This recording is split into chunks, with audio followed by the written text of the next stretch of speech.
compliment to Jewish people. I'm saying I'm it not almost saying you're as saying a that as a derogatory compliment, thing. but you made a difference in ethnicity. No, I'm saying that he's not Jewish and he's also He's not not black. Jewish. Here's the thing: he's also not white. He's at like he's at a whole different level. This is a black, you know, black, but like this is like this is a low level. It's What like you he mean? got I don't unlucky. understand. You know, it sounds offensive to say, but it's like he wants to be We Jewish. don't get offended. I got one more thing. Could you Okay, do well, hold on. something? I was gonna say he wants to be Jewish, but he's not. He wants We're to not be Jewish though. Hey, you need to be quiet at some point. He wants to be Jewish, but he's not. He wants to be black, but he doesn't look like it. He wants to be white, but he clearly doesn't have the intelligence. So Right. it's like, what are you? Some sort of Can horse? you talk in your Yo, real hold voice? on. This is my real voice. Oh, Maybe He's a great character. So hold on a He's second. good. We can't Maybe call this them is like- black Hebrew maybe- Israelites, but white people can't come and disrespect you in your face.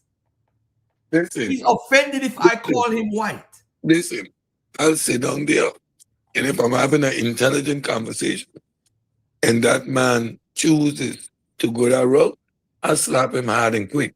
However, if you go there and you're a buffoon, I will clown you too. I would literally clown Tazaryach just the way he's do. And Tazaryach. Like I call him leprechaun, that's the whole day. I would have an Irish accent, and every time I turn to Tazaryach, I would call the leprechaun. Let's have a conversation. How did the Israelites find the end of the rainbow? Listen, you clowns. Yeah. My brother is being a bit disrespectful, but if you come in front of me and displaying less intelligence, I gonna call you dumb. I am that offensive though. Maybe it's me, but I roll with the Daves, and Richard Carrier call you stupid to your face. I am like that. I would call you stupid. You sound dumb. I ask you consistently, what did the donkey say? Elam, what did the donkey say? Let's have that conversation. What the donkey saw the angel, and the donkey said what? I would make you say over and over what the donkey said, and then make a video with Ed and the talking horse and clown your ass all day. You take these people seriously and have these intellectual conversations with clowns. No, these dudes walk around with Power Rangers suits on, right? Captain Tazaryach. I mean, listen to his name. Captain of what? He's sitting down there with a 1980s thing on the head, looking like a dummy, sitting down next to a leprechaun talking about they are Israelites. Like I would what? Who with a level of intellectual capacity gonna take you seriously? Like we take them seriously and give them the time of day. But like that's why they wouldn't talk to me. I ain't taking you seriously, bro. I clowning you from the time you open your mouth. From the time you open your mouth, I asking you stupid shit. How do you fit in the fish? Let's talk about Jonah. How did he go in head first? Or did he swallow his feet first? How did that work? Like, what he was eating in there? Let's have the conversation. Did his skin get a ring? You know what happens to your skin after 12 hours in moisture, right? That's the conversation I having with you all day. I ain't having no other conversation like you. Listen, where was the tree of life versus the tree of knowledge? On the left or right? How did serpent walk? On the tip of his tail? Or did he use the spurs? Were the spurs longer and they evolved short now that the snake crawled? Let's have that conversation. I am having the clown conversation with clowns. You give these people the time of day and having these intellectual, biblical, scholarly conversations. These dudes actually think Moses wrote the Bible. All right, let's go. So when he parted the water, right, and you were walking through, were there stingrays like in the water? Were the fish suspended and just looking at the people crossing? Like, what conversation else you want me to have? Let's get serious about what you believe. Let's get serious about what you believe. Yep. Yeah, let's I'm gonna play this for 10 more minutes and I'm done with this one. I think you might need one of those in Russia. Yep, and I want to highlight something. You're saying Jewish people are not white. Yeah, I'm saying. Even though you try to say that's I'm not him. saying that is a compliment to Jewish people. I'm saying I'm it not almost saying you're as saying a that as a derogatory compliment, thing. but you made a difference in ethnicity. No, I'm saying that he's not Jewish and he's also not black. Jewish. Here's the thing: he's also not white. He's at a whole different level. This is a black, black. But like, this is like this is a low level. It's like he got unlucky. You know, it sounds offensive to say, but it's like he wants to be We don't Jewish. get offended. I got one more thing. Could Okay, you well, hold on. I was gonna say he wants to be Jewish, but he's not. He wants We're to not be Jewish though. Hey, you need to be quiet at some point. He wants to be Jewish, but he's not. He wants to be black, but he doesn't look like it. He wants to be white, but he clearly doesn't have the intelligence. So Right. it's like, what are you? Some sort of horse? Talk in your real voice. This is my real voice. Maybe You don't break character. No, he's good. Maybe this is like good. Maybe he is like from the Bible, but not as a prophet. Like when they're talking He's about like definitely a lambs and prophet. stuff. Is he like a lamb from the Bible? He's but like definitely a not as prophet. metaphor, Hey, like a you literal want to know thing? how good of a prophet is? He knew you was gonna bring up the white angle. Wow, that's a prophet right there. In He the New prophesied Testament, that. Jesus is This called guy's a real shepherd, genius. and he's also called lamb. In the New It's not a contradiction. So he's a dog. It's a metaphor of Hold on there. Jesus. So He's he's not a a little dog. sheep going around Hold on. blah and he's Hold not a on. shepherd Hold taking on. care of sheep. Hold on there. All right, Hold so on you've there. got to be able to. Did he just call him a dog? Boy, if he's a shepherd and a sheep, he must be a dog, a sheepdog. No, I'm a point from Katazar. That's what I'm talking about. No, he was This is my referring real to voice. Jesus. Maybe- No, You don't he break was character. referring to the Oh, you're talking about the Maybe this shepherd is and the like lamb. Okay, I got maybe he is like from the Bible, but not as a prophet. Like when they're talking about like definitely a lambs and prophet. stuff. Is he like a lamb from the Bible? He's but like definitely a not as a prophet. metaphor. Hey, like a you literal want to know thing? how good of a prophet is? He knew you was gonna bring up the white angle. He is talking about that's a Katazar because he said he's not black and he's not white. He's like a lamb. No, And no, when the continue, guy give continue. when, No, when him give the analogy about Jesus is this and that, he no, put- no. he's saying that- The other dude gave continue. You're gonna see. You're gonna see. No. The guy on the left right here, he's talking about the Bible. He's Yeah. talking about Katazar. Go back and listen to what he's saying. Listen to this. Listen to what he's saying carefully in context. The whole time he's talking about Katazar because he's saying he's not white and he's not black. He's like a lamb. And the guy said, yeah, Jesus is like a lamb. He started talking the Bible, but he's talking about Katazar, the guy in the middle. Listen to the context. This is my real voice. Maybe You don't break character. No, he's good. Maybe this is like good. Maybe he is like from the Bible, but not as a prophet. Like when they're talking about like definitely a lambs and prophet. stuff. Is he like a lamb from the Bible? He's but like definitely a not as a prophet. metaphor. Hey, like a you literal want to know thing? how good of a prophet is? He knew you was gonna bring up the white angle. Wow, that's a prophet right there. In He the New prophesied Testament, that. Jesus is This called guy's a real shepherd, genius. and he's also called lamb. In the New It's not a contradiction. So he's a dog. It's a metaphor of Yo, Jesus. He's right. not a Who little is he sheep going talking around about? and he's not a shepherd taking care of sheep. Why No, do I it said, you got to be I able might to. be stupid, but I He am might not do that it stupid. not. Oh He's my talking God. about Katazar the whole time. So he's saying to the guy, so he's like a lamb, and so he's like a lamb, you know. Like, yeah, He He's point to talking about Katazar the whole Cactazar time. even. This shit is He crazy. point to Cactazar even. So he's the dog. Yeah, he's the shepherd dog. He's the the sheep dog. dog. He's Yeah, the sheep dog. I know that's your friend, but that's what they're calling him. These racist white folks, they don't know how to communicate with black people, but he's not black anyway. So hey, who cares? Is a leprechaun of the Scottish Highlands. Look at his beard. He cannot hide. Leprechaun. He's not. No part of him is black. Look at him. He knew you was Look at gonna him. bring up the white angle. Wow, that's a prophet right there. He In the New prophesied Testament, that. Jesus is This called guy's a real shepherd, genius. and he's also called lamb. In the New It's not a contradiction.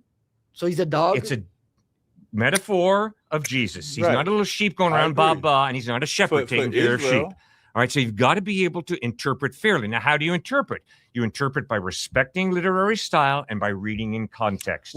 And when you respect literary style and read in context, you'll come up with an accurate interpretation. If you don't do so, you're obviously ignorant. Can I have one more level of that? Oh, he has another In level Matthew, to out here. in- Hold in- on. Christ said, I'm glad that he kept this from the wise and prudent and gave it unto babes. So would you also add that the Lord has to give you understanding as well? Of course, the Lord has to give you understanding. Would you say that? And babes, that means through would you- humility. Would you admit that that outweighs whatever smartness anybody can have on a flat level? If the Lord can give anybody understanding, we would agree, right? That's correct. And the reason why he made that statement about giving it to keeping it from the wise. Bro, who and did you agree prudent, with there? Because you because said you even right during after he Christ's said something. time, the ones Him? that were considered wise thought they knew the Bible, thought they knew the word of God, but they didn't. The Pharisees. The disciples were Good. called, what were the disciples? Were the disciples scholars? No. They called the disciples unlearned men because they were fishermen. They were men that fished. You fish? They were Is not that men what he's that saying? read books. So when you try to make this scholastic argument, it falls. He's saying that he knows how to fish. Luke wrote the biography of Paul. Was Luke a doctor? No matter how smart. Was Luke a doctor? No matter how they weren't all fishermen, bro. No, they wasn't. But no matter how smart or dumb you can, that's the LeBron of fishing. If the Lord does not give them the understanding, it won't matter. Matthew, Mark, Luke, and John are beautifully written. No, they're not intellectuals, but they're very clear communicators of truth. They don't go blah, blah, blah, blah, blah. They don't go la, la, la, la, la. I've been clear they on use this human stage language so far, to communicate that ideas. Jesus is not God. I've been clear. The Bible is clear that Jesus is not God. John 8:58, Jesus says, before Abraham was born, I am. Yeah, and the Jewish people picked up stones to stone him. His divine coming is what he's talking about. What do you mean divine coming? What Because does that in mean? the very next chapter, that blind man that he healed said, I am ego emai as well. That Greek term, ego emai, say I'm smart too. That Greek word ego emai, in the very next chapter, John 9:1, when Christ healed that blind man, he makes the same statement. He's talking you about can't ego make emai. No, he emai. does not. You cannot there is make nobody ego that emai. Jesus healed who claimed to be the You great cannot- I am you who I cannot- am. You No cannot way. make ego That is so emai dishonest. the That's scary. standard. Because That is ego not what emai happened. is what you scholars like to use to say. I'm not a nobody else scholar. said You're the one who ego said you're the emai. scholar here, okay? Nobody I'm else not a said scholar. ego Man, we're not the emai. chosen. When You're it the said- chosen. You said who's what? You're the one who claimed to be the you're the scholar. chosen. I'm not I a am scholar, the chosen. okay? Listen, You're give him a the hand. chosen scholar. Give him a hand. There you go. So you're the You said intelligent. you're You the said you're the proponent of all intelligent one. racism. here, I'm not okay? the And intelligent I'm one. not. I'm I'm not just the claiming one to be that God is intelligent or a with. scholar. I'm not But the I am intelligent claiming one. that I'm I just can the read one a that God text is with. honestly. And when you read the text honestly, That's right. the New Testament claims Jesus is God Nowhere- revealing what himself verse in says it? human form. What verse says it? John 8:58, John He does not 10:30, say, I'm Philippians God. chapter 2. I've already As given you a matter of bunch. matter of fact, when Peter, As when a matter of Christ fact. asked Peter, "Who am I?" What did Peter say? Malovich. Crickets. What did Peter say? Because you're ripping stuff out of context. I'm just You're not asking a showing us where it question. is. What passage are you Yeah, talking you about? said a man? lot. Yeah, I'm trying to figure out what. Peter what- said a lot. I was specific. I'm gonna Crickets say it for a again. reason, man. Christ asked, specify. so I'll say the whole thing then. Christ asked Peter, "Who do you say I am?" Yes. And Peter said, "You are the Son of God." And Christ said, "Flesh and blood did not reveal it to you, but my Father in heaven." Good. So can you show me a verse where Jesus said, "I am God"? Hey guys, sorry for the interruption. I have to let you know that today's episode is sponsored by Factor. It's the holiday season right now. Everybody's busy with something going on and something else going on and something else going on. But Factor makes it real easy. And the great thing about Factor compared to other meal kits is that those people want you to cook and prepare food, but Factor can have it ready in just 2 minutes. Factor is now offering a wider variety of weekly selection of Hold on 1 second. Let me do this. Let me reset this. All right, so we're gonna play 2 more, then I'm gonna call it a night.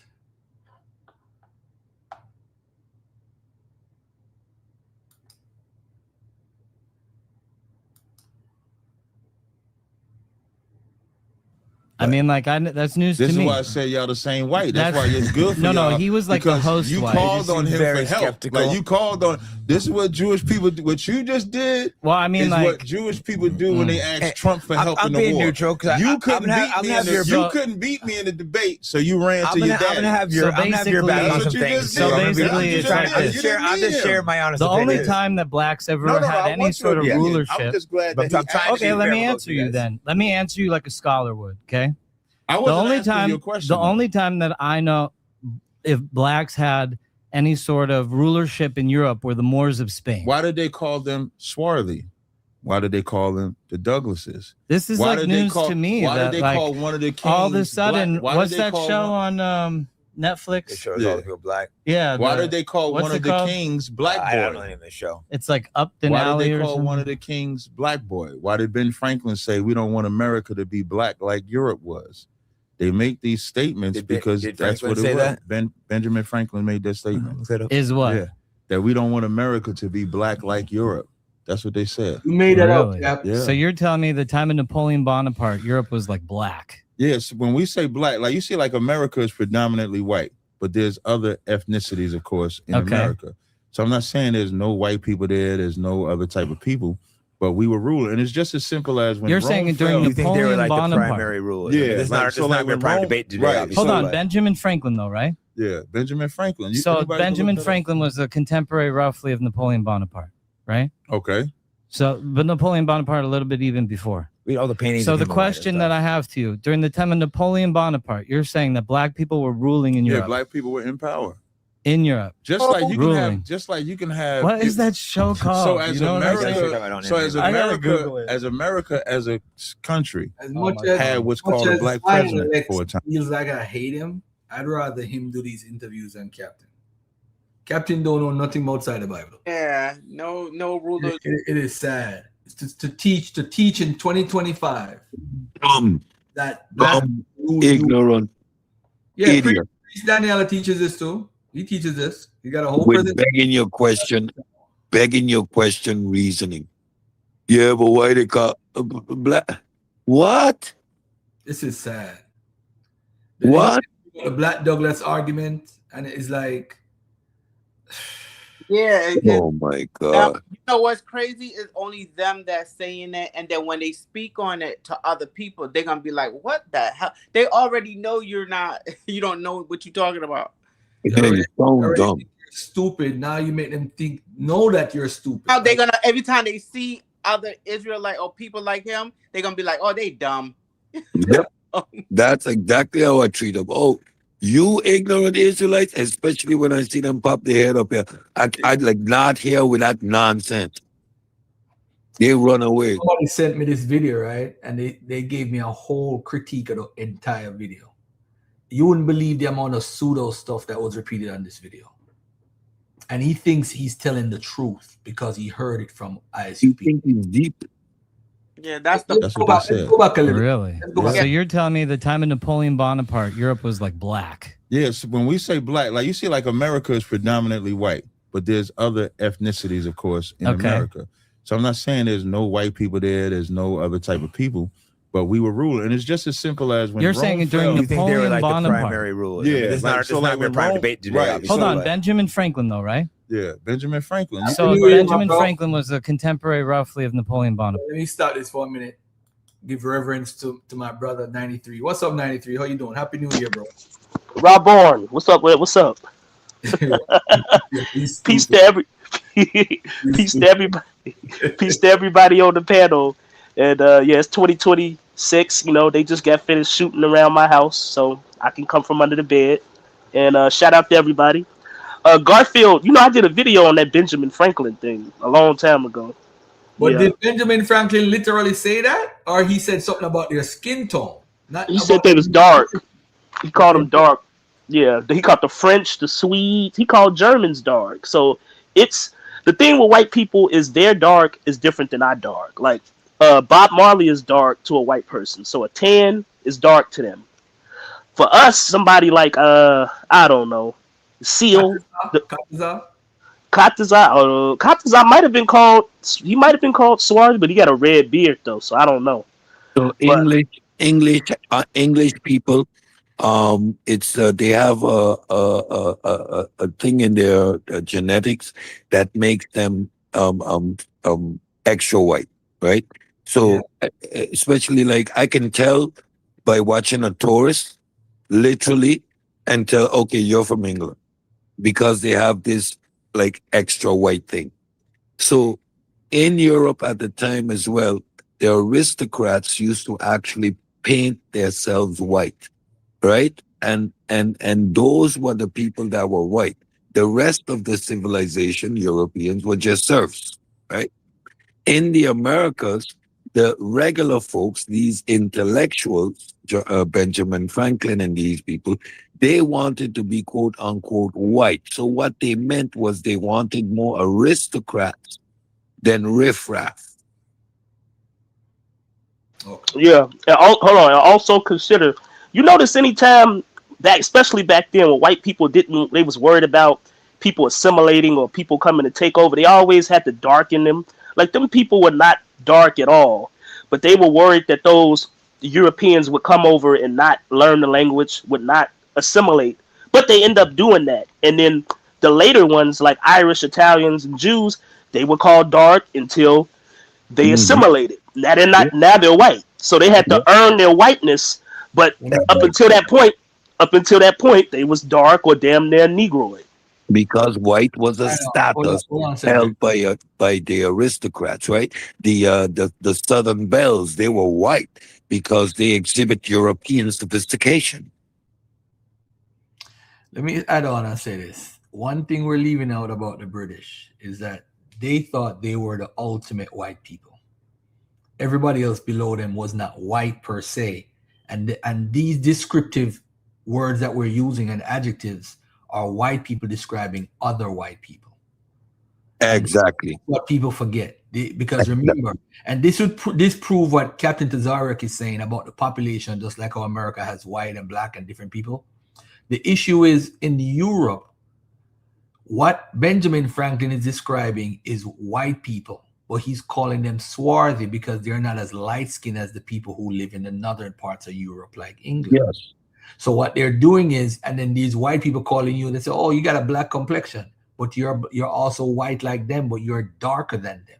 Yeah, and swarthy, rednecks. This And is all. These are all the Cedric, people out in the field. But Cedric, the average person wouldn't notice though. So are they wrong for even accepting that? Because remember, we grew up in a society that has race as a social construct. So when they read Black Douglas and they read Black this, they think it's literally black. But all it requires is a bit of reading. So now when you see how they refer to Blackbeard or this black person, when you go and look up who this person is, you're going to see a European person. So now it requires a little bit of digging to understand why black or any other color term is being added to this person's name. How is this term being used? Is it being used in the same way as we use it now in the West, which is anachronistic? In Europe, right, when you hear dark or black, it is usually referring to people's hair color, right? Western Europeans and Northern Europeans refer to Southern Europeans as dark up to now. French and Spaniards, Italians are considered dark. Tall, dark, and handsome. Yes, they are the darkies of Europe, right? Georgians are considered black, right? Black Russians, they are the Georgians. But these people are European. Israelites teach that the Russians were originally black. Garfield, you want me to read this Benjamin Franklin, or you good? I mean, we could do it. You don't got to. I'm not really. I mean, You don't got to. I actually have the code. You actually put it in my slides too. Yeah. I'll just say this before you move on. My opinion, I could be wrong. I'm gonna say something might be a little controversial. Right now, I feel like, according to my research, white people are the ones who determine who black or white, because they're the ones who called us that. It's always been that way, bro. That's a fact. This is why when Unc came out and said that we're using the term black is really it's an era of white supremacy where the whites are saying that we're superior to you because you're black. Exactly. Using black, that's why they use it now today. They're saying they're superior to you. So when I'm a black man, no. Yeah, you're a black man, and black power sounds good when Stokely Carmichael was saying it in the 60s. But technically, the reason why you're using black, because it's only used in societies where white supremacy is at the lead. And that's what's exactly. It's a label that they put on us, and we accept it now as an identity. Mind you, a label, because Europeans themselves weren't white. That's a label. And it's a label to create that superiority. Because in Europe, again, only the aristocrats were white. The rest was serfs. So for you to be white meant you were superior. It had nothing literally to do with your color initially. So to oppose that, we became quote unquote black. So there is no country that is called black. There is no tribe or civilization that identifies with the color black, taking us back to that whole Egyptian conversation. There is no reason for a people to identify with skin color. You identify with your land, with the sacred tree, with the animals around you, with the mountains. You identify with so many other things other than skin color. That was never a thing until the 15th and 16th hundreds. A little bit before that, let's be honest, began with the Arabs, but it is only through that process that skin color became a way of identifying a person. All right, let me play 5 more minutes of this part, right? Okay. So, but Napoleon Bonaparte a little bit even before. Read all the paintings. So of the him alive and question stuff. that I have to you, during the time of Napoleon Bonaparte, you're saying that Hold black... on there. Do they believe, Fortune, do they believe Napoleon is black? Because Napoleon they should not believe he's black, especially what he did to the Levites. They shouldn't. People were ruling in Europe. Yeah, black people were in power. In Europe. Just like you ruling. can have What is that show called? So as You know what I'm saying? America, as a country, had what's called a black president for a time, even though white Who people was our were first black dominant. president? It wasn't Barack. Let me say it differently. Obama's Jewish. African American. Obama's Jewish? Just kidding. No, Obama is African, so I wouldn't say black. He's okay. Because we're not African. You guys Who was view the yourself first differently. black Yeah, we're president? definitely different. It's a general. Who was we the haven't first? had a black president. You in said there was a first. Hey, Yeah. Fortune, before you go, is the consensus right now that E started in Africa, or is it still back and forth between Arabia and East Africa? It's not out of the question that it could be Eurasia, but they usually lead towards Africa. Oh, and by the way, Napoleon is E1B1B. Okay. So he's probably Jewish. A secret black president. I didn't use secret. No, I'm asking you. That's what I'm trying to get you to define it because I'm fascinated by the sounds story. good for you guys, Yeah. but for us to be ethnically correct, Yeah. Obama has an African father and a white mother. So for us, he's not one of our people. Right. You know, I agree with you there. I don't like the term black or white. I think like it's completely ethnically incorrect, and it like the world is so much more diverse. I don't like the term than Jewish black either, and though. white. Well, two are colors and one is an ethnicity. So Jewish is not an ethnicity, though. How about like Jewish is Yehuda? wait, hold up. Or Judah. Wait. Jewish is not an ethnicity. Judah is a Jewish- family. I didn't say Judah. I said Jewish. Jewish is Judish. Jewish is religion, because in Jewish, But I you're can't an be a Jew, though. Israelite Oh by my your mother. God, Captain, get off the Ethnically, show. you're an Israelite by your father. That's why y'all won't do the DNA test, because if y'all Well, start we taking have- that DNA test, you're gonna see a lot of He a y'all proponent for not DNA? Jews. We are the Jews. I don't do That's why it's the illegal. I'll tell you, I personally don't do the DNA test 'Cause you because don't I don't wanna want get the truth China to either. have my genetics. But my Nah. my parents took the That is DNA not what- test. wait, but that is not I can tell what- you about my listen, parents' listen, DNA That's test. not what Israel says. Hold up.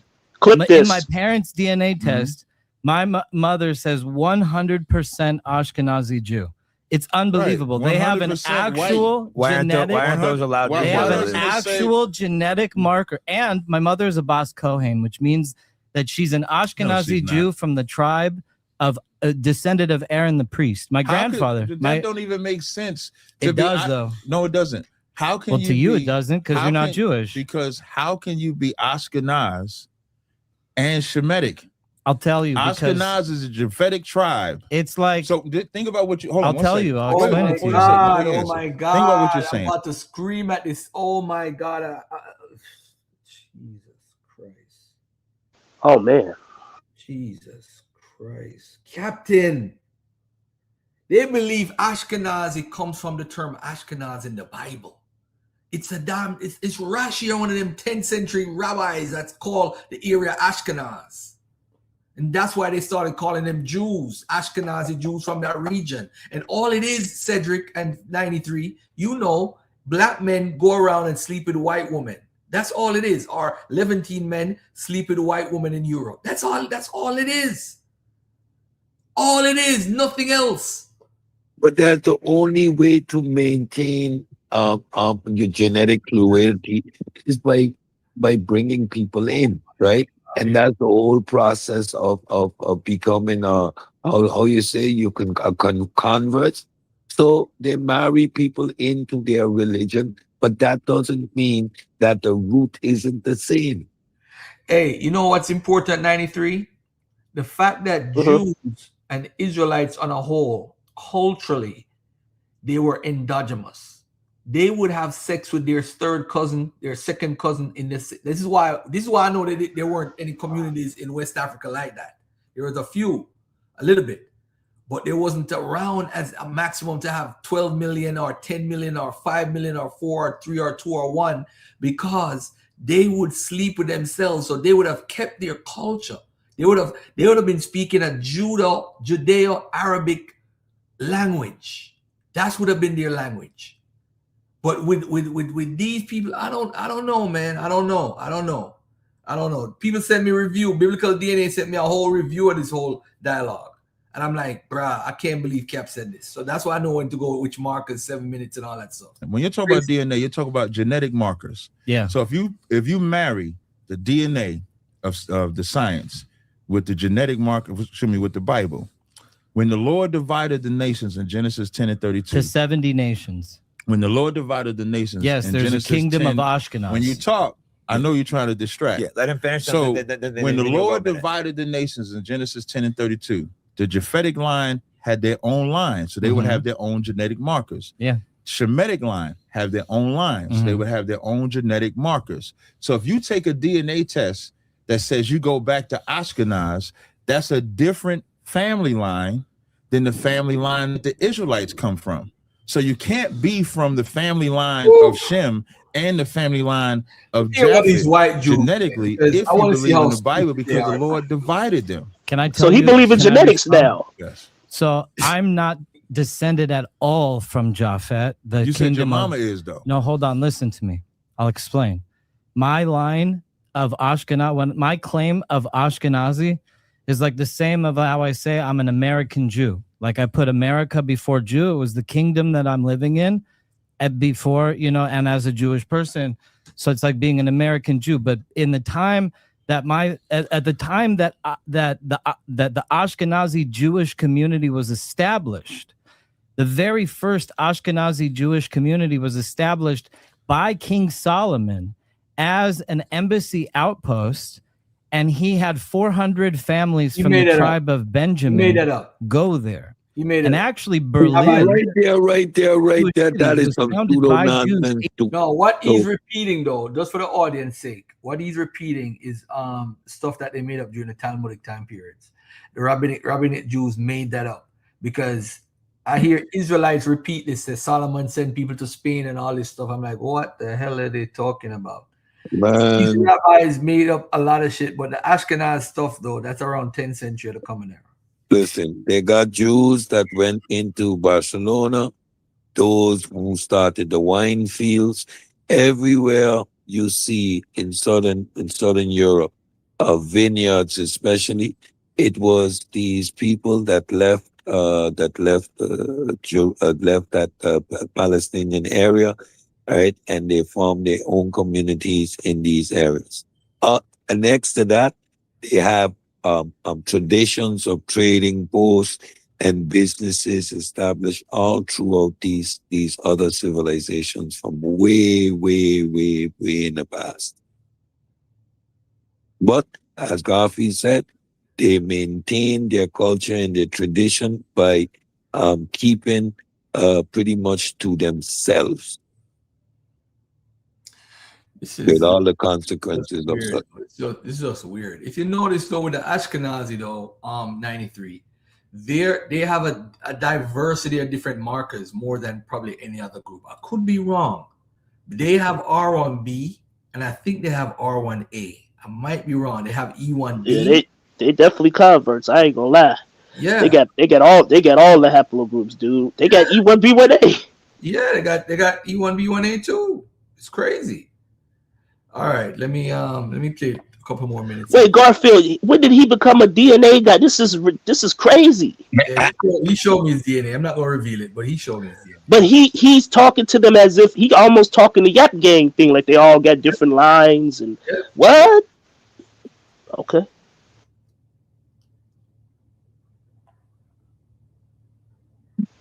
Hold on a second. 1,800 years ago. I think you're missing what you said out of your Because mouth. before, listen, before Germany was even a nation or a conception, there was once something called the Kingdom of Ashkenaz. Now, when the Romans destroyed us and carried us into captivity, the Kingdom of Ashkenaz was still a thing. But what you're doing now is you're spinning from what you said. You did all that history and word salad, but you said when your mom took a DNA test. Yeah. So now you got into genetics. Genetics is not that migration. So when you say Ashkenaz, and then we look in the Bible in Genesis the 10th chapter, and Ashkenaz come from Japhet.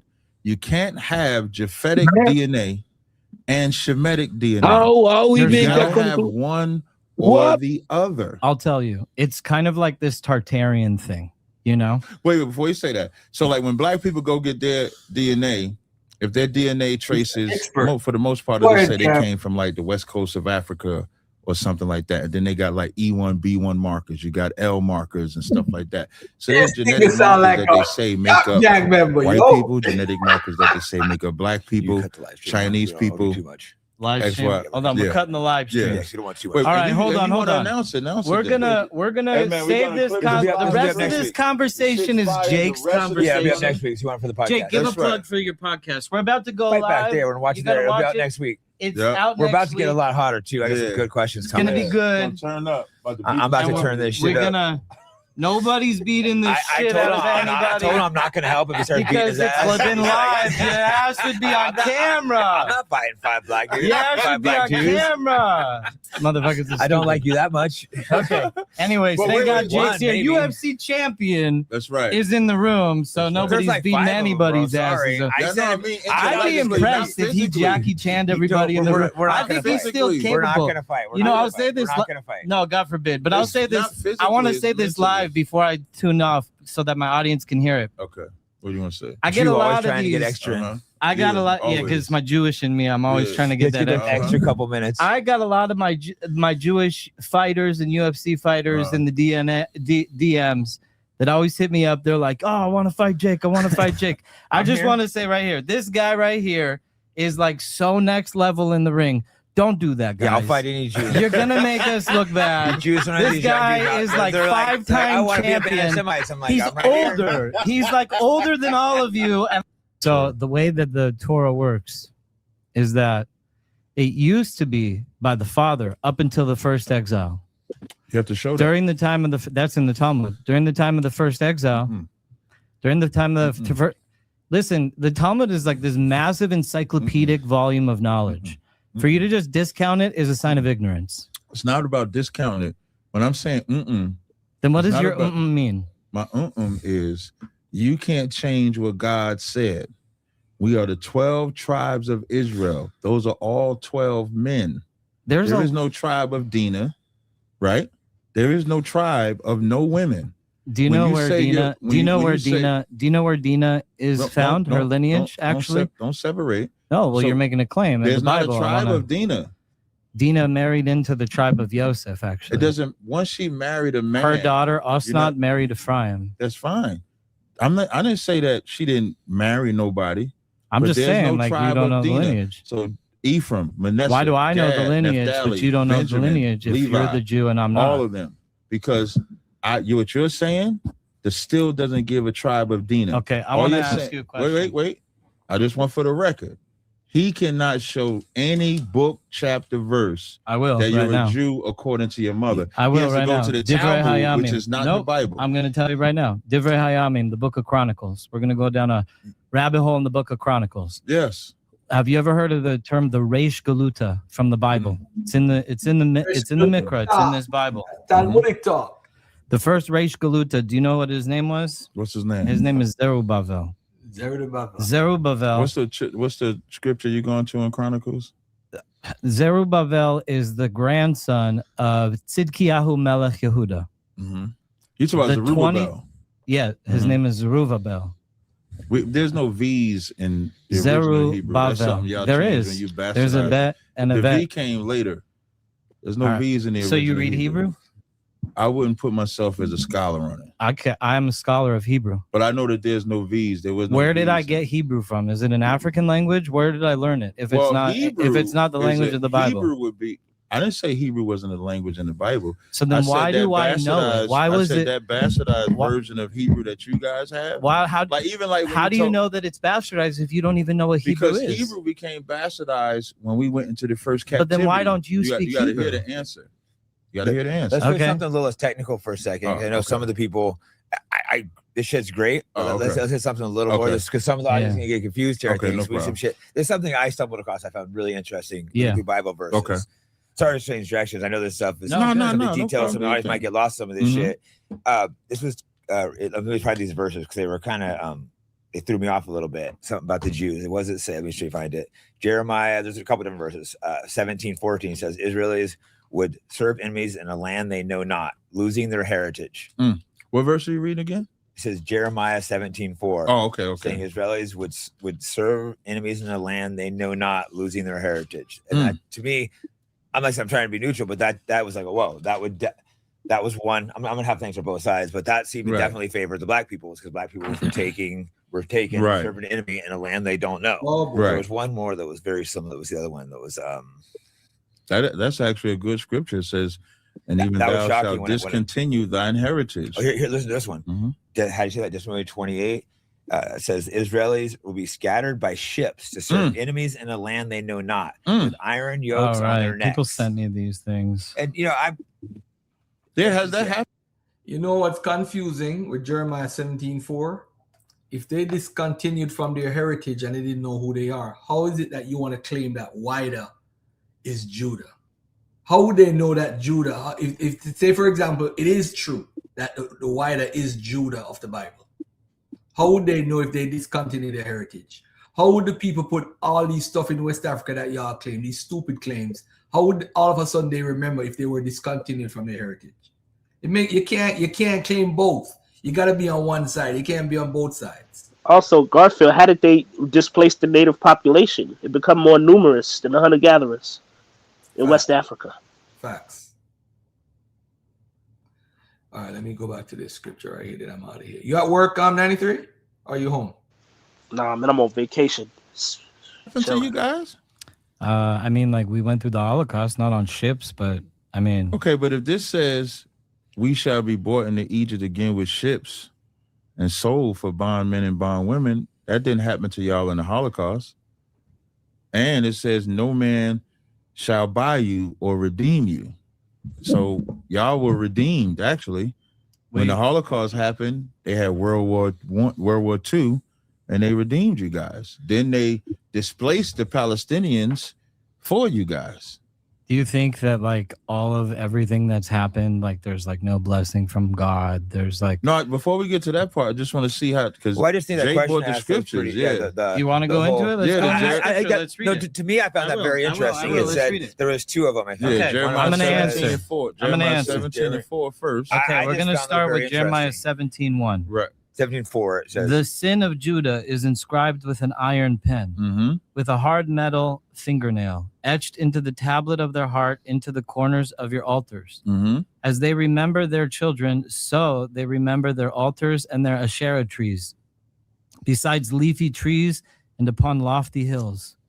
O idolaters on the mountains in the field, your wealth, read the whole Bible. all your treasure. You do actually. You do. Mean, no, you do. You do. You do. You need to know for no, it context. just says I'm taking to Hold on. I'm at number Luther 3. I'm at number 3. I'm at number 3. All right. He said you ain't got to Your read the wealth, whole Bible. all your treasure shall you make into booty because of your high places made in sin throughout your boundaries. You will Verse be 4. forced to withdraw from your heritage that I have given you, and I will enslave you to your enemies in a land that you knew not. For you have ignited a fire in my wrath, and it will burn forever. So did that happen to you guys? I mean, the way that I see that is like, look at, we've been like the nation builder. We've been the nation builders of the world. I mean, like we have. Talking about nation Jews building. never got taken away. This is talk about discontinuing. That verse kind of shocked me when I found that. That is interesting. And let me tell you something. What's interesting about it is because the only people that have discontinued from their heritage is us. And you can always tell when they get a little hot for him. We were uprooted from. You can always tell when they get hot for him. Land far away. The Jews never lost their heritage either. They literally lost their heritage. He just said you don't know what he could trace his back 5-6 generations to some Ashkenazi. Thousands of years. So how did you discontinue if you can trace it? But when you ask black people if they can trace my their lineage, I could trace it back, and it doesn't go to Tazaryach. Let me finish. So Tazaryach. When it says you would discontinue from your heritage, we did. Our heritage was discontinued. Okay, so maybe we went into bondage on ships. We were sold for bondmen and bondwomen. You guys were never sold for bondmen and bondwomen. We were never redeemed. You were redeemed when the entire earth went to war for y'all. So how if the Bible is true, And for our disobedience, the children of Israel gets punished for it. And you claim to be the children of Israel. How come we went through what you saying you are the people of? I'll explain it to you. Yeah. Just I want to. Do you understand my question? There's another one. So hold on, before let me answer this question. Do you understand my question? I do. Can you just repeat my question? Hold on, let me just try to answer it. I'll do it quick, and then if I don't, you can ask it again. All right. So, like when we were taken as slaves to Rome after the destruction of the temple, we were literally put in cuffs. There's an entire mitzvah. You're like not even listening to me. I you am don't want listening. I see you a little touchy. Were the Jews? My ears don't affect. Were the Jews? Okay, I got you. Thank you. Were the Jews carried off in bondage, in chains to Rome? You would have to show me what you're talking about. I mean, Josephus is like. Did they lose? But is Josephus a real book? Did they ever go in? Is Josephus a real book? Did they go in ships? Yeah, actually, they did. Bondmen and bondwomen. They did. Rome. And the land they sailed the slaves back to Rome. They knew from Rome, Jerusalem. I think losing their hair. I'm just saying it did happen. This just said. I'm just saying it did happen. That your fathers and they were not slaves. known. And there's this mitzvah called But you're Pidyon not answering the HaNefesh. question. Okay, hold on. In the 5 books of Moses, there's what 6. we call windmilling. No, It's I'm called not. windmilling. I'm not. I'm teaching you how to be a Jew. No, you cannot. I will. Let me. Jewish attorneys. Okay, hold on. The white-looking Jewish attorneys. Yeah. Let me explain to you guys. Behind the whole Let me. question. Okay, then let me explain to you guys what the peak white understanding of the Bible. All right, now this is the last video of the night. I played this a couple weeks ago. This was Cap and Marquette going back and forth. No, wrong video.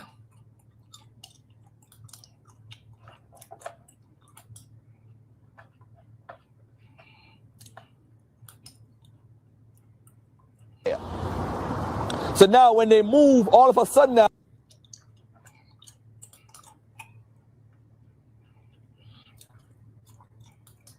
Peace to the saints. We are back.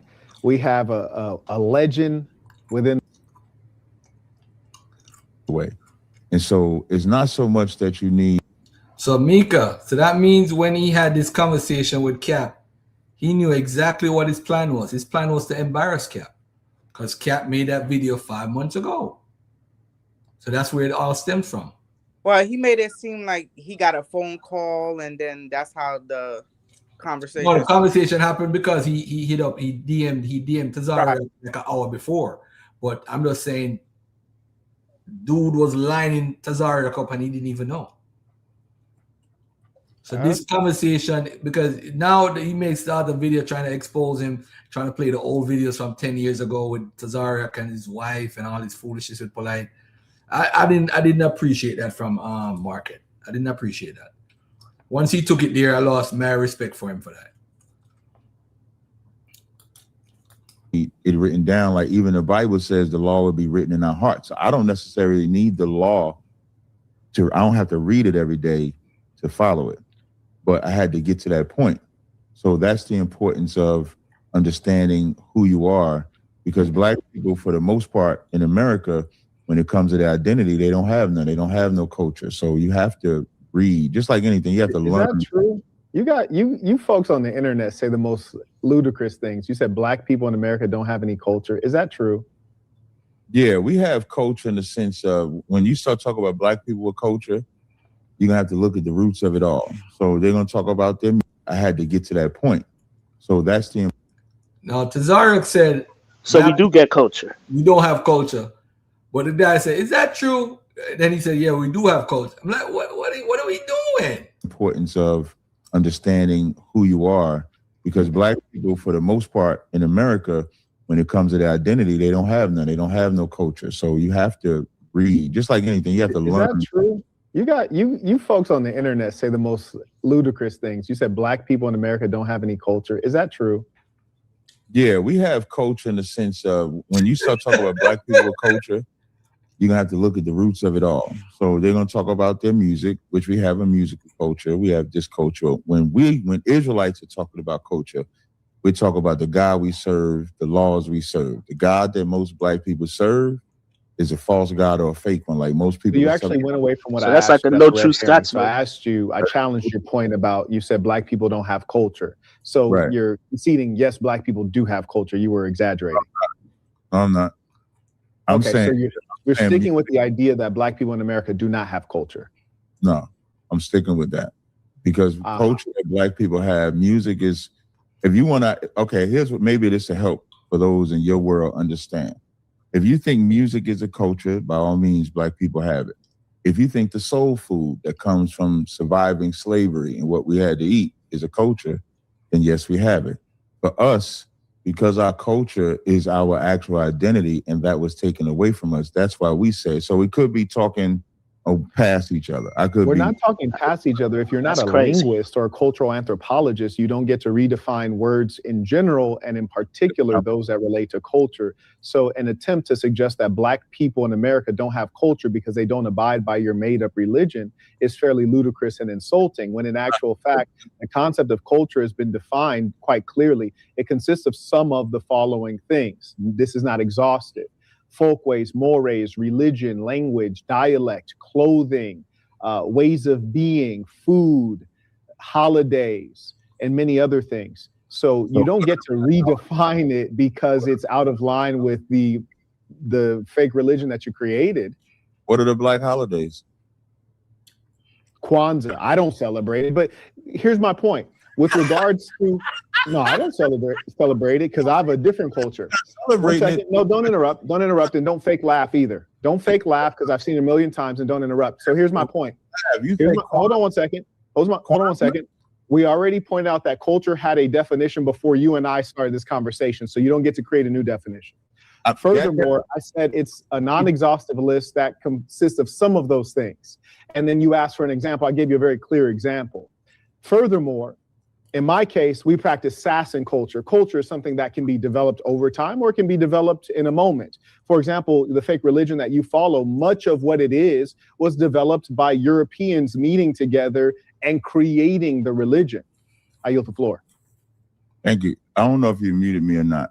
No, sir, I would never do that to you. I appreciate that. Thank you. I did not mute you. If anyone in the chat was unable to hear the gentleman, please put a two. No, that's cool. Long as if you said you didn't do it, that's cool. Yeah. By you reading your definition of culture, you prove we don't. That's why I asked you holidays. You say Kwanzaa. Most black people celebrate Thanksgiving, 4th of July, Christmas, Valentine's Day, Memorial Day, Mother's Day, Father's Day, all European religions. The Israelites do not celebrate or consort with anything European. So the fact that you say Kwanzaa makes you look foolish. It doesn't make me look foolish. That was a brother that started that. No, impossible. It definitely is possible because Kwanzaa was created by a brother in Chicago in the 70s. So then you're saying that black people didn't have no culture of holidays until the 70s. Even Black History Month is You're using language at this point is very disingenuous. So the fact of the matter is that culture does not hang on the singular point of having a holiday or not having a holiday. Furthermore, go ahead. Now you interrupted me now, though. I already warned everyone that I would be cutting into the conversation at various points. So again, you're being dishonest there. But I will yield the floor to you. I'm not being dishonest. I just like to have fun too. I'm good at this. That's why the Israelites said you ain't talk to Cap. So now when you look up concept of culture, I'm the best at this. The only reason that they think that you're doing anything is because they're 2 standard deviations below the mean in IQ, which is typical of religious people. The fact that you think black people have a culture, then by the definition, shared beliefs, values, practices, material items define a group, learn through socialization, express symbols, language, norms, rituals. Now you show me where black people collectively have those things that define a culture, and then I'll show you where the Israelites, which is not a made-up religion, is not even a religion. In a religion, anybody can be that religion. For Israelites, you have to be an Israelite to be an Israelite. So you can't call what this got to do with culture? Can't be an Israelite, but a white person, African, Chinese, and Arab can all be Christian or Muslim or anything else. But you cannot be that. Why? Because our culture prohibits that. That's the difference between us and whatever it is. You said you follow Sasson. You're not speaking of a culture. One moment. You're You're confusing terms. The problem is that you're doing a very poor job with diction, and as a result, you're mixing in the concept of ethnicity, culture, and race. You're suggesting that race is a biological reality. You see, and another group cannot take on a biological reality, but you're meshing that up with ethnicity and religion. That's the problem here. Fake laugh. So you need to pull those things apart.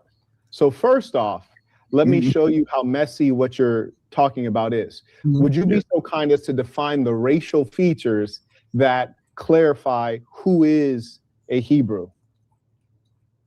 I'm gonna see if I can get a pen too. I got a pen here. You don't even need a pen because you sound more European the more you talk. You see how you just said no, don't run. I'm gonna get a pen. Don't run. Go ahead. I said you don't need a pen. I said you sound. No, I'm gonna take this and write this down. What are the racial features that define the Hebrew Israelite? Write this down. Marquette is extremely European and Eurocentric. Don't run. What are the features that define a Hebrew Israelite? You don't know who you are?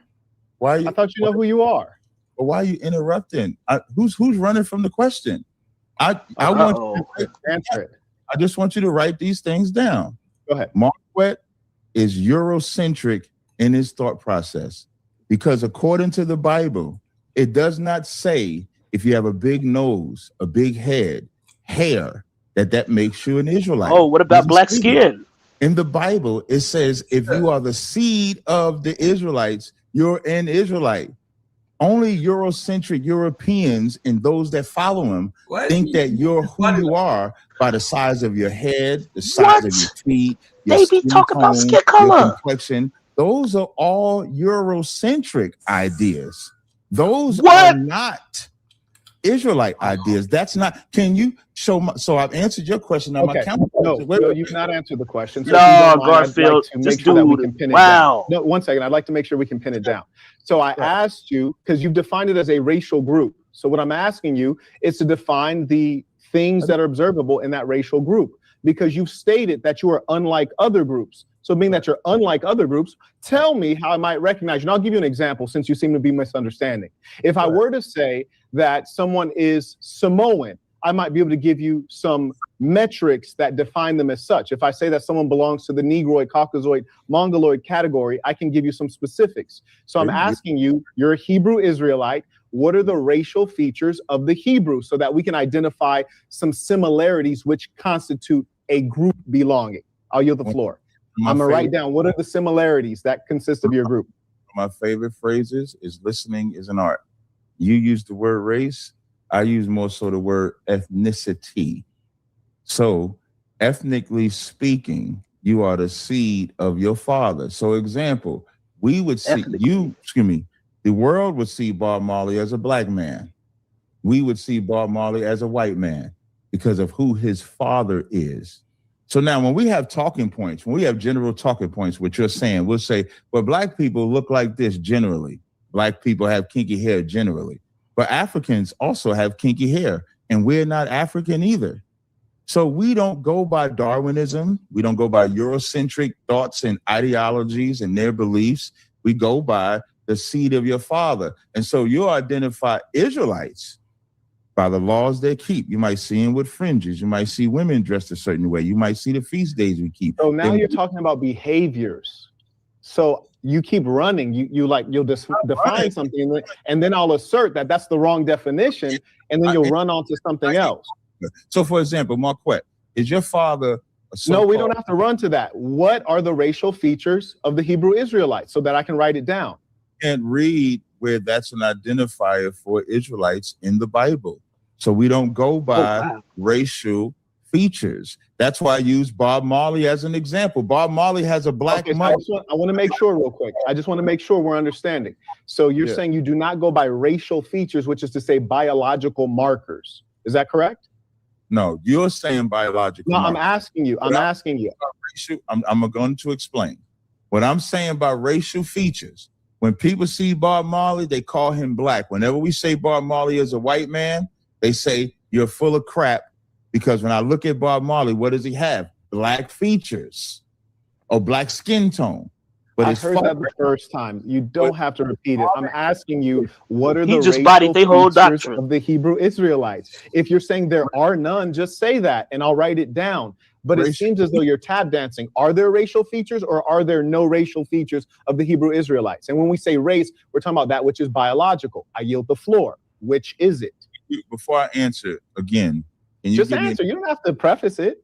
No, I do want to preface it. When you say racial features, can you tell me what you're saying the racial features Don't are? answer a question with a question. The problem is that you are in a lack of knowledge, and now having been exposed, you're now questioning me. You see, instead of saying, I don't know, it's okay to say, I don't know. It's okay to say, I don't know. I asked you what you are, what your group is, and you don't know. Just say you don't know.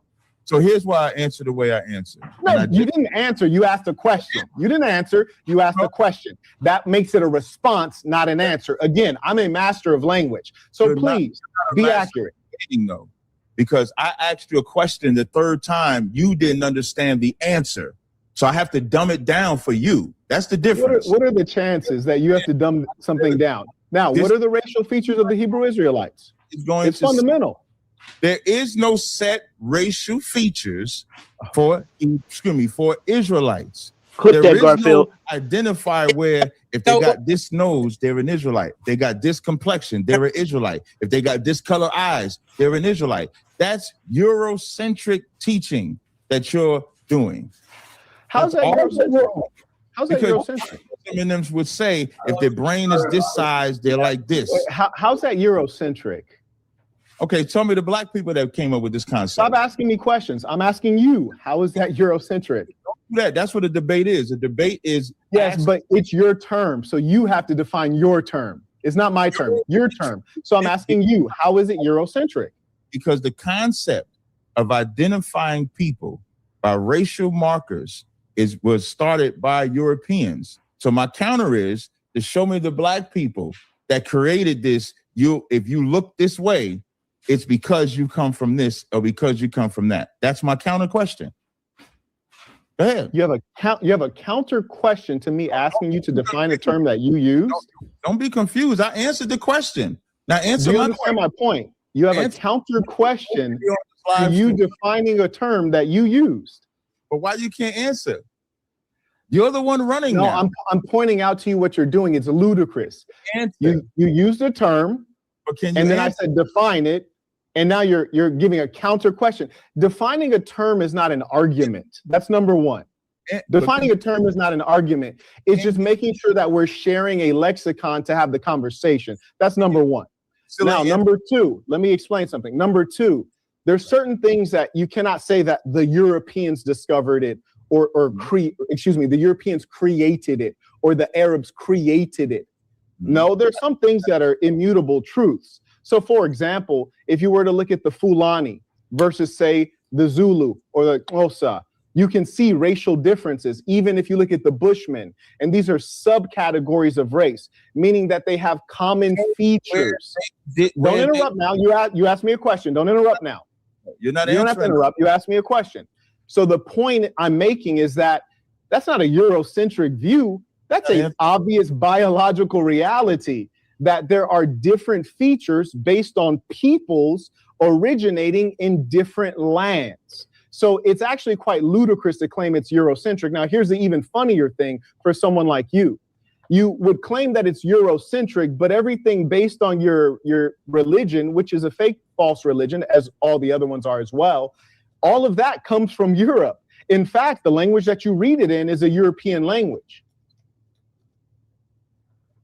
Is that a question? So everything that you're going to share is fundamentally Eurocentric. So I find it ironic that you're challenging me with the very thing that you're victim of. No, I'm not. Because you used the King James Version Bible. King James was a European king. King James. You read the book in English, which is a European language. King James was a white man, though. King James was not a white. I said King James was a European king. But he was not a white man. He was a man. I did not say that. Stay focused. I said King James was a European king. But is that correct or incorrect? He also was a Jacobite. His throne was built. Now here's another piece. Here's another piece. One moment. Here's another piece. Yeah. Yeah, you're kind of fading out a little bit. Is internet working for you? You have froze actually. Uh-oh. In the chat, if either of us go out in the chat, would you guys let us know who it is, just so that we can figure out how to work through the any of the technical issues? Now, here's my challenge with a lot of you folks who are claiming to be religious. I don't even think you guys believe in this nonsense, to be honest with you. But here's my challenge to you. Are you fluent in Aramaic? No, I'm not fluent in Aramaic. Hebrew. Are you fluent in Greek? No. Are you fluent in Hebrew? No. Okay. How much can you believe in this religion if you've not even taken out the time to make a study of these languages? Because the King James Version, which is what you guys rely on, is merely a translation of the manuscripts that come from these languages. So it's like, if you believe this thing is life or death and it's of God, you've not even taken out the time to actually try to study to get a better understanding? Well, that's the different question. The latter part of that is a different question. So on the Eurocentric part, I just want to reiterate again, King James was a brother, so he wasn't a white European. So when we say you said that 4 times, but I never objected to that. I said he's a European king, and then you ignored that. I don't know why you're so touchy when I just correct your mistakes. So now, what was the mistake? When you thought King James was white, I never said he was white. I said he was a European king, which is a fact.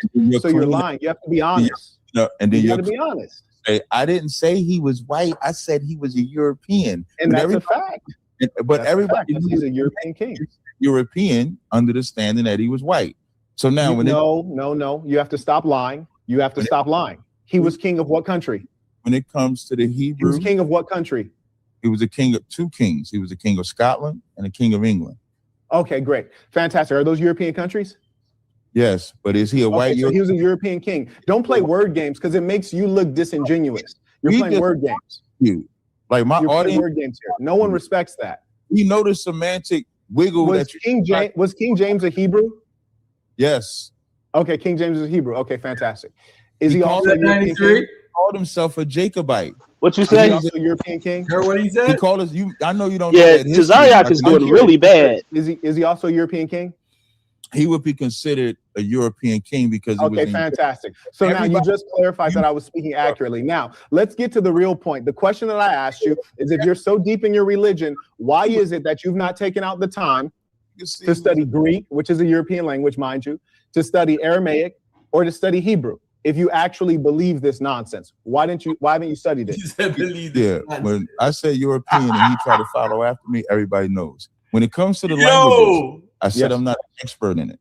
That does not mean that I've never looked into it or studied it. So I have studied it, but I don't call myself an expert because I'm intelligent enough to know once I say I'm an expert or something like that, I either got to speak it, know it like that.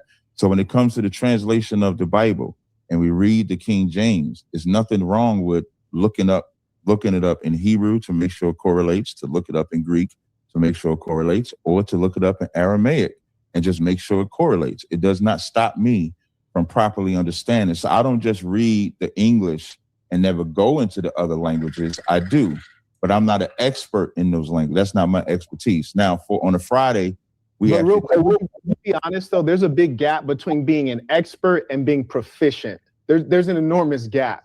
And I would even challenge, and we can actually test this out because I'm about to be with a couple contacts that are fluent. You didn't ask me if I was proficient though. You changed. You didn't ask me if I was proficient in the language. If you're going to, let me tell you why it's really important when you're going to be a preacher of the word, as I trust you call it. The reason it's so important is because if you're considering biblical Hebrew, biblical Aramaic, and Greek, right? You're dealing in Hebrew, which has a limited tense system. It has poetic parallelism. It has idioms, all things that cannot be translated into English. So you have an extraordinary amount of translation that's occurring, which is utterly bizarre. The idea that you have human beings translating the word of the divine. We have fake news today. So the idea that a book that's thousands of years old is at all accurate is just extraordinary. We can't even agree on what's happening today. So you'd have to be a very unrealistic, immature person who believes in fantasy, or is using the religion to make himself feel greater and to milk the followers. I yield the floor.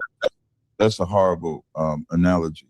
In the Bible, I didn't give an analogy. I did not give an Oh analogy. man, that was not an analogy. The analogy was at the end part when you said you must be using it to feel greater about yourself. Yes, so that's now, not an analogy. no problem. So when you said about the language in the Bible, it says, with stammering lips and with another tongue will I speak to these people. The children of Israel being scattered, even the Hebrew that you talk about, when we talk about the original Hebrew, it didn't have language, it didn't have vowels. Even the consonants were used as vowels. And then as we would either through interaction with other cultures, as we would go into different captivities, the language would begin to change, where vowels would be a part of the language.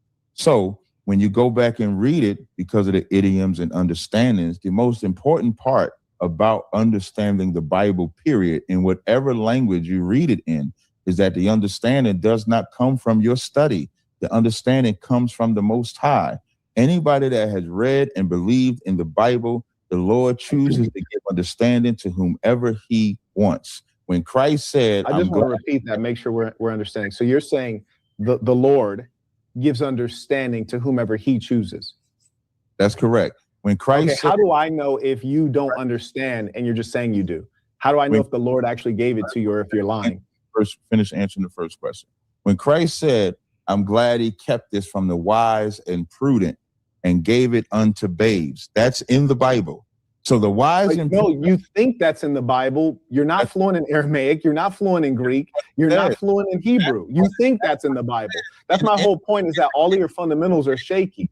In the Greek and the English, that's what it says. That is a stupid thing to say. Would you be kind enough to quote it to me in the Greek? I don't read Greek. But I can be kind enough to put I see. This is the beauty of showing. No, I'll tell you why it sounds so fraudulent. Because, like, for example, if you were talking to a Muslim and a Muslim said, God stated blah, blah, blah, blah, blah, and you said to the Muslims, hey, would you be kind enough to quote it to me in the Arabic, which is the original language it came down to the people in? They would say, and they give it to you in the Arabic, the original that it came down in. So you can't quote it in the original. It mean so what makes you think you even know it? It still doesn't mean that just because they quote it, that what they're quoting or teaching on it is true.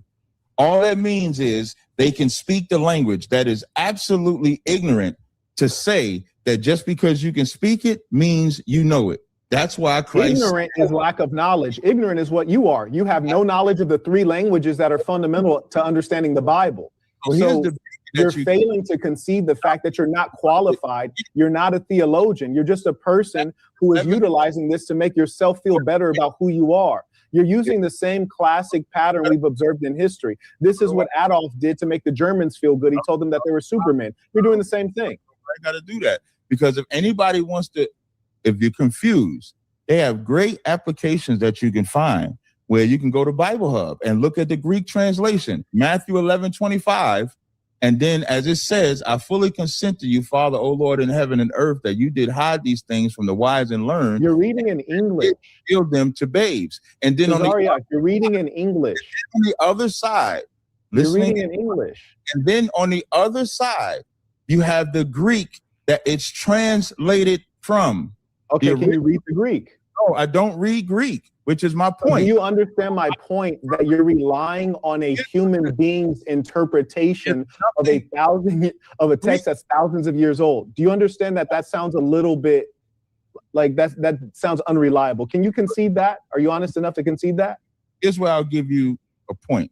When it comes to, are you honest enough to concede that you are relying on interpretations of a book that's thousands of years old and it's probably very unreliable?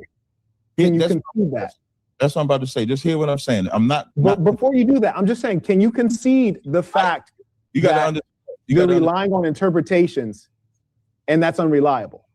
But just let me. That's why I said I'm not disagreeing with that. When it comes to any ancient text, whether it's in the original or a translation, you're relying on the preservation of said text. So when you say something like, how do you know that it was written back then? I wasn't back then. You're relying on the transmission, relatability. You're relying on that. And that's with anything in history that we did not witness ourselves. You're relying on whoever gave it to you. So if you want to say that's conceding, I don't have an issue with that. I'm believing in a book. I'm believing things written that I did not see. The Bible would call that, the Bible would actually call that faith, the evidence of things not seen. So I didn't see Christ. I didn't see Abraham. I didn't see Matthew. I didn't see them. But do I believe these texts that are written?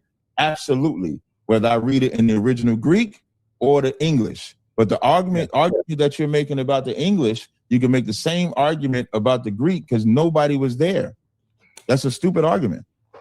Well, it's not a stupid argument. No, in fact, it's no, 1 second. If we want to talk about stupid or arrogant or ignorant, those would be better to describe your position. It's not my position. Stupid, really. No, really. I'll give you a challenge. Can you name 5 books other than the Bible that validate your biblical interpretations that you've read since you're a scholar? Medieval Europe validation. Who the author of that? Chosen Wait, that's a book? Yeah, Medieval Europe is the name of the book. It's like written from like 300, like 800 AD. It talks about Christ. The book is called Medieval Europe. Yeah, I'm gonna see if I can. I'll text it to you. Let me see if I can find it. No, don't look it up. See, that's my whole point is that you guys don't know. You're a Hebrew that doesn't speak Hebrew. So my whole point is that all of this stuff is clearly fraudulent. You're a Hebrew that doesn't speak Hebrew. The book. Go find a Chinaman that doesn't speak Mandarin. I was gonna show you the screenshot. That's all. No, you need the screenshot, but really, if you're a Hebrew, it should be right here. Like if your primary thing is you're a theologian, it should be right here. The fact that you can't name 5 books that validate what you're saying that are outside of the Bible, it proves my point. Consistently, you guys say, I'm a scholar, but I've only read 1 book. Where else do you find a scholar who's only read 1 book? I only started at 1. And where did I ever say I only read 1 book? Well, that's you stopped because I asked you about the book and then you have to go check a reference because you don't know. Have to check a reference. That's what you're lying about. Now you're lying. No, who's the author of the book? You're absolutely lying. No, who's the author of the book? I don't know the author off the top of my head. You don't know the author off the top of your head. It's the first book you name, and you don't even know the author. So that lets me know that you're not serious. 13 tribes, chosen people of the Caucasus, lost tribes in promised land. No. Already, you already failed. You named the first book, and you didn't know the author of it. I named just 4 books. Now I named 4 books. You said I couldn't name first book. You don't know the author. Marquette moved the goalpost though. 1 second. Right there. You earlier used the word arrogant. You used the word stupid. You used the word ignorant. So would you agree that I asked you to name 4 books, and the very first one you couldn't name the author? But you didn't ask for name an author because I could name a book. Now you crying and asking for the author. You're getting angry because your ignorance was exposed. There's no reason for me to be angry. I exposed you. You're the one that was found out to be ignorant. I named 4 books though. Okay, so you said the first book was called Medieval Europe, and who's the author? Then I said chosen people of the Caucasus, 13 tribes. I said who's the author of the first book? I don't know the author of that book. I don't have to know the author of the book. That's you should. You should. What the hell? Proselytizing, you should. Why should I know the author of the book? Why? I'll tell you why. Because if you position yourself as an expert, if you're talking about something that is so critical that you believe if you don't follow your way, you're going to burn in hell for all eternity, or that this is the gateway to heaven, something that's serious, you would think that you'd be a bit more informed. That's Europeans taught you're going to burn in hell. You'd be a bit more informed. You just showed how stupid you are. The Bible does not imagine. What are the chances that you're the smart one and I'm the dumb one? You are a Hebrew who doesn't speak Hebrew. You don't speak Aramaic. You don't understand biblical Hebrew. You don't speak Greek. I can't answer. You're just a grifter. You're going to burn in hell. Who taught you that? Who taught you that? Young man. Who taught you? God is that God. Who taught you that? It doesn't matter. I don't believe in any of this. I say it's all nonsense. Who taught you that? It's all nonsense. None of it matters. Who taught you that? So you have to ask yourself, why did you say why is it that you only know 1 book? You said it because you was taught. You believe? Why do you know? I don't believe in any of it. I already told you. I think you're all fools. Say it. I think you're all fools. So Tazaryach, why is it? Hold on one second. Why is it you're trying to run from the fact that you're without knowledge? You're trying to run from the fact that you named the first book and you couldn't tell me the author. Name 4 books. You're trying to run from that. I ran the 4 books right off the top of my head. It wasn't even that deep. Okay, let me write it down. So the first one, you don't know the author. Now give me the other ones. Give me the other ones. What you do is better. Oh, let me get the other ones. Let me write down the other ones. What are the other 4 books? Make me at least know. One second. What are the other 4 books? I want to learn. What are the other 4 books? You're teaching them. If they don't listen to this, they wait. What are the other 4 books? I want to learn. Evan, I want to learn. What are the other 4 books?